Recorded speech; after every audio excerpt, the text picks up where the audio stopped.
Salut les players, on se retrouve pour une nouvelle vidéo. Ça y est, ça vient de tomber à l'instant. Le sélectionneur des Lions de la Teranga, Aliou Cissé, a été débarqué. Ça faisait 9 ans qu'il était à la tête de la sélection. Et aujourd'hui, ce n'est plus le cas. Il a été dégagé sans ménagement Anderson. Bah écoute, la news vient tout juste de tomber. Hein. C'est tout On frais. est surpris. Tout le monde est surpris. On est un peu pris de court. Mais bon, comment dire? On sait qu'en Afrique, un jour tu es là, demain tu es pas là. J'ai envie de dire, comme l'a dit une grande poétesse, tout laisse.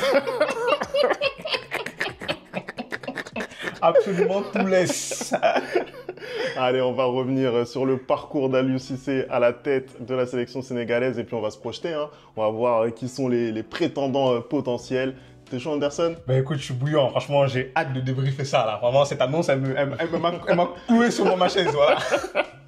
Allez, c'est parti, générique.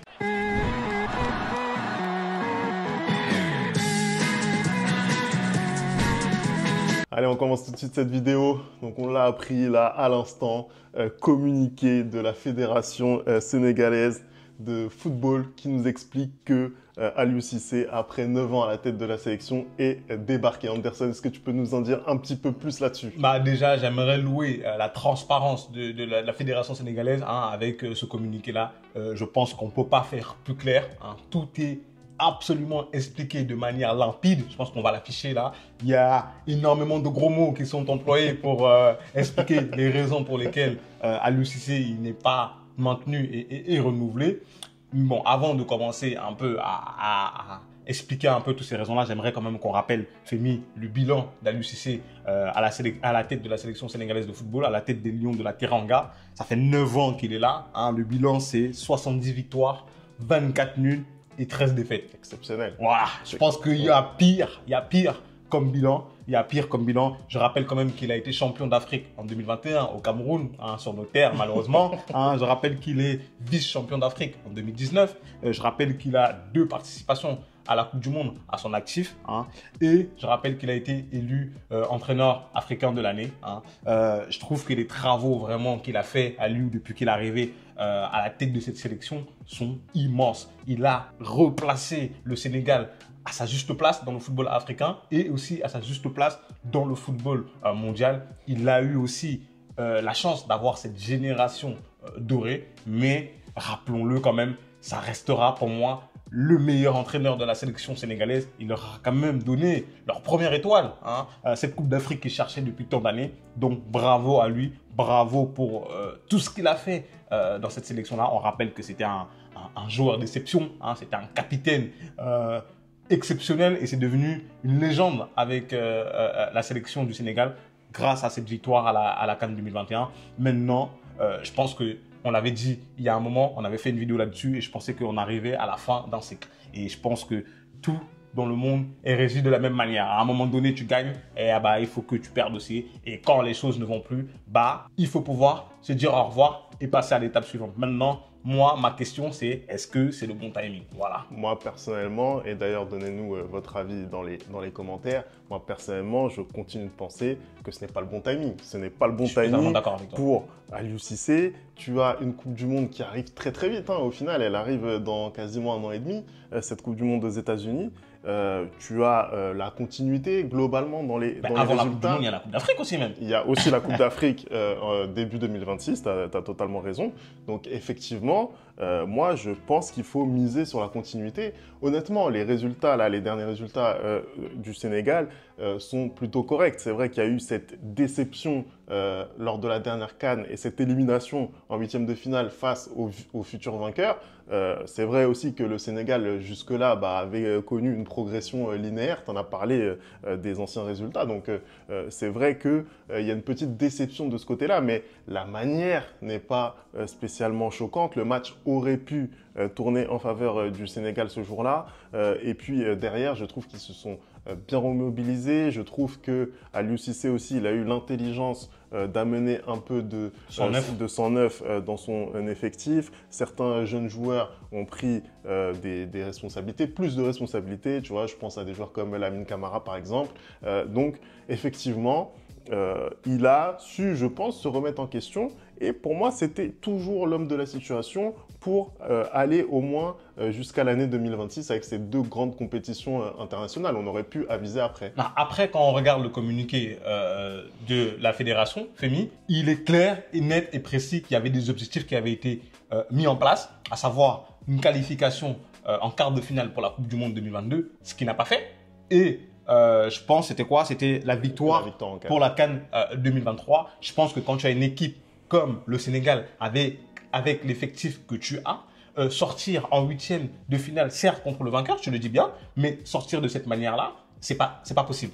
Et je pense qu'aujourd'hui, s'il y a bien une chose qu'on reproche à l'UCC, c'est que tactiquement, les dernières années, ça ne va plus. Ça ne va plus parce que même en Coupe du Monde, sortir en 8e de finale de cette manière-là, je pense que cette équipe du Sénégal pouvait largement faire mieux. Et là, pareil, en Coupe d'Afrique, le match contre la Côte d'Ivoire, tu le contrôles, hein, tu marques un but et tu arrêtes totalement de jouer, hein, et tu laisses le ballon aux Ivoiriens qui petit à petit prennent confiance et donc du coup reviennent dans le match à juste titre et arrivent à gagner ce match-là au tir au but. Mais je suis désolé, c'est pour l'UCC. Les changements qu'il fait au cours du match ne sont pas bons, hein, les décisions tactiques ne sont pas bonnes, la formation qu'il affiche ne sont pas bonnes. Donc aujourd'hui, ce qu'on reproche à l'UCC, c'est que tactiquement, ça ne suit plus. Je suis désolé, il y a beaucoup trop de résultats approximatifs et qui ne sont pas au niveau de cette équipe du Sénégal. Il a quand même une génération exceptionnelle. Et là, quand on regarde, que ce soit les qualifications de la CAN ou les qualifications de la Coupe du Monde, je suis désolé, c'est plus le grand Sénégal qu'on connaît. Pour moi, l'argument, ça peut pas être on n'a pas les résultats, on te dégage, je suis désolé. Moi, je regarde ce communiqué. En gros, le truc, c'est de dire, si tu gagnes pas, tu dégages. En gros, c'est ça. C'est ça l'histoire. C'est soit tu remportes la CAN, soit on t'écarte. C'est pas ça le football, je suis désolé. Le football, c'est un petit peu plus compliqué que ça. Tu as 24 équipes qui participent à la Coupe d'Afrique des Nations. Ici, dans cette chaîne, on a fait l'inventaire des équipes qui étaient susceptibles de remporter la CAN. On voit qu'il y a de la concurrence en Afrique. Le Sénégal n'est pas tout seul dans sa galaxie. Et il y a quand même de la concurrence. Le Maroc a un énorme effectif. On avait parlé aussi de la Côte d'Ivoire. Voilà, il y a de la concurrence. Après, effectivement, on peut regarder la manière. C'est vrai que, et d'ailleurs, ça fait partie aussi des raisons qui a été invoquée, cette espèce de scission entre l'équipe nationale et son peuple. Peut-être que ça déjà c'est un argument un petit peu plus pertinent, encore que moi j'ai pas encore vu un entraîneur, un sélectionneur d'une équipe nationale qui fait l'unanimité. Moi je suis toujours un petit peu dubitatif sur ces arguments-là. Emers Faé pour l'instant.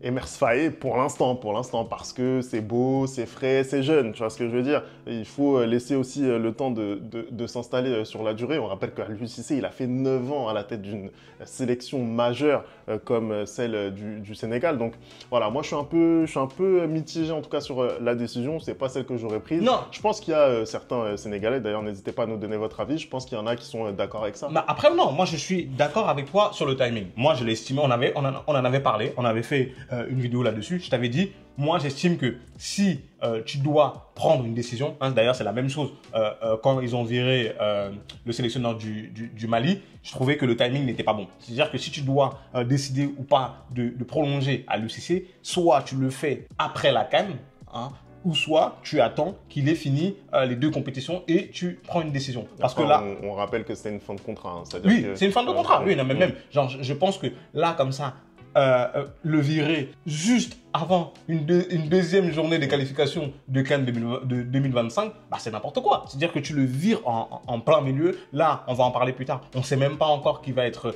son remplaçant. Donc, pourquoi faire les choses comme ça? En fait, j'ai toujours l'impression qu'en Afrique, on tâtonne un peu. C'est-à-dire qu'on ne sait pas trop où on va.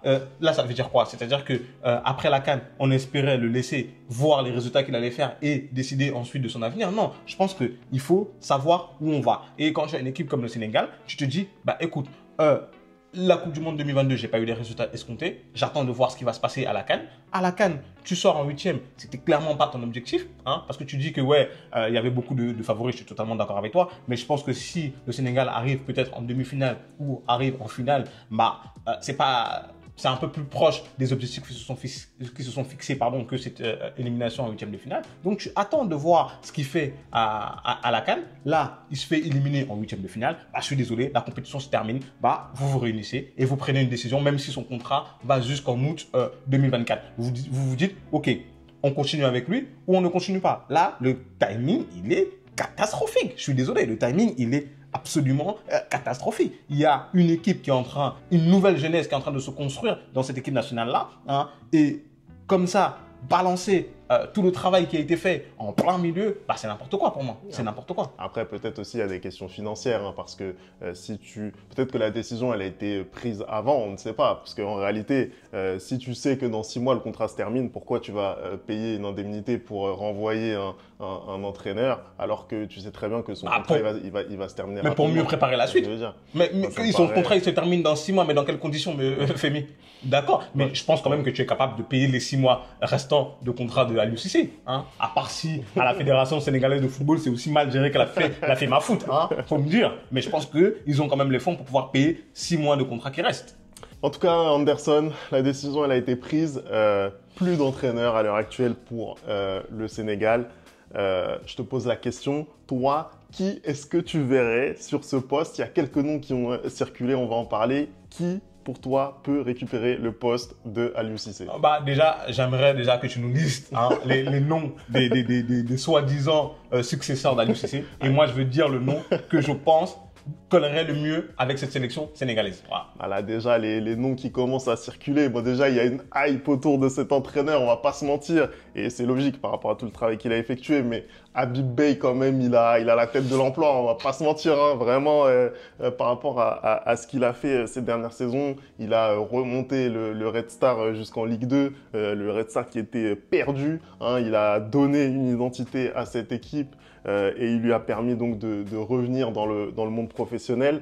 On pensait le retrouver dans un club de Ligue 1 cette saison. J'étais très étonné d'ailleurs que aucune proposition à sa hauteur lui ait été faite. Je pense qu'un club de Ligue 1 ambitieux, un club de milieu de tableau, ça aurait pu le faire pour lui. Mais actuellement, il est sans club. Il est sans club et là, il y a une opportunité qui se présente devant lui. Pourquoi pas reprendre cette sélection? Je pense que après, Habib Beye, c'est aussi un homme de projet long. Je pense que c'est quelqu'un qui aime imprimer sa patte. Est-ce que c'est vraiment un sélectionneur et pas seulement un entraîneur de club? Ça, c'est une réserve que j'aimais sur Habib Beye, mais moi, honnêtement, ça me hyperait Habib Beye. Moi, le souci que j'ai, le nom, certes, c'est très intriguant, hein, ça donne peut-être envie. Mais je suis désolé, la sélection sénégalaise, c'est pas National 3. Hein, c'est pas une équipe de National 3, c'est pas une équipe de Ligue 2. Hein. Non. Laisse-moi finir. Tu as parlé, je t'ai laissé parler. Moi, je suis désolé. Aujourd'hui, j'estime que Habib Beye n'a peut-être pas l'expérience pour s'occuper d'une équipe comme le Sénégal. C'est beau sur le papier, hein, mais je ne pense pas qu'il a la carrure et la stature pour pouvoir s'occuper de la sélection nationale sénégalaise. Absolument pas. Je suis désolé. Absolument pas, parce que Habib Beye, déjà, c'est quelqu'un qui a un énorme passif avec la sélection en tant que joueur, on va pas se mentir. Oui. Aliou Cissé, quand il arrive à la tête de la sélection, on peut pas dire que c'est un entraîneur expérimenté. Mais là, justement, moi, je vais te dire, pour moi, les candidats les plus plausibles. Justement, là, tu as besoin de continuité. On était en train de parler là. Moi, déjà, je trouve que le timing du limogeage, enfin, de la non-prolongation du contrat d'Aliou Cissé, c'est pas limogeage, hein, c'est différent, est très mauvais. Donc, je pense qu'il faut ramener de la continuité. Et là, pour l'instant, parmi les candidats, tu as aussi Pape Thiaw, hein, qui connaît déjà l'équipe, hein, qui a gagné des trophées avec les équipes de jeunes. Hein. Là, pour le coup, tu donnerais un message fort, hein, de continuité, hein, peut-être de renouveau dans ton football. Et je trouve qu'il serait un candidat beaucoup plus logique qu'un Habib Beye pour continuer la suite de Aliou Cissé. Ensuite, maintenant, si on va élargir un peu les horizons et on va chercher un peu plus loin, j'ai bien évidemment, hein, le magicien, comme on l'appelle, Hervé Renard. Voilà, il y a Hervé Renard qui est disponible, hein, qui n'a finalement pas terminé ni avec le Nigeria, ni avec le Cameroun. Quand on sait ce qu'il a fait en Afrique, hein, avec la Zambie et ensuite avec la Côte d'Ivoire, je suis désolé, prendre un effectif, une sélection comme le Sénégal, hein, surtout que on voit encore là, même quand il allait relever un peu l'équipe féminine de France, hein, je trouve que c'est un excellent entraîneur qui, pour le coup, connaît le continent, qui, pour le coup, peut ramener un certain jeu qui permet à cette sélection-là d'aller gagner une autre CAN. Hein. On a tous vu ce qu'il a fait avec la Zambie. Je ne pense pas qu'il y a une personne parmi nous qui disait que la Zambie était capable de gagner une CAN. Hein. On a tous vu ce qu'il a fait avec cette équipe de Côte d'Ivoire qui, depuis quelques années, coinçait à gagner le titre. Il est venu, il a gagné et il a décidé de partir quand il voulait partir. Je trouve que là, aujourd'hui, ça pourrait être un très très bon défi pour lui. Là, donc pour moi, les deux entraîneurs qui, je pense, pourraient reprendre la sélection sénégalaise à l'heure d'aujourd'hui sont Hervé Renard et Pape Thiaw. Voilà. Ouais, sur Hervé Renard, effectivement, il a une expérience qui n'est plus à présenter, notamment en Afrique. Hein, c'est là où il a bâti sa réputation. Voilà, tu as parlé de son expérience avec l'équipe de France féminine. Moi, je la trouve très mitigée. Après, voilà, je pense que c'est quelqu'un qui a montré qu'il savait gagner, voilà, qui savait amener des résultats. Le petit hic peut-être avec Hervé Renard, c'est le fait que ce soit pas forcément quelqu'un qui s'installe sur la durée. Il est plutôt sur des projets, voilà, des courtes périodes. Donc peut-être une sorte d'intérim jusqu'à la Coupe du Monde 2026 aux États-Unis, pourquoi pas. Je pense que ça peut être intéressant pour le Sénégal, mais pour moi, tu peux pas avoir une vision à long terme avec un Hervé Renard. Moi, je suis pas d'accord là-dessus. Après, on a eu le nom aussi d'Omar Daf qui est arrivé jusqu'à nos oreilles. Hein. C'est aussi un ancien international sénégalais, plus de 50 sélections sous le maillot sénégalais. Il est actuellement à Amiens. Voilà, il a fait notamment ses classes en tant qu'entraîneur à Sochaux. Il a été également joueur là-bas. Je pense que ça peut être aussi une piste. T'envoies un signal là aussi de renouvellement comme pour un Habib Beye par exemple. Donc moi je pense qu'il faudrait plutôt un profil qui puisse s'installer sur la durée pour reconstruire de nouveau une dynastie.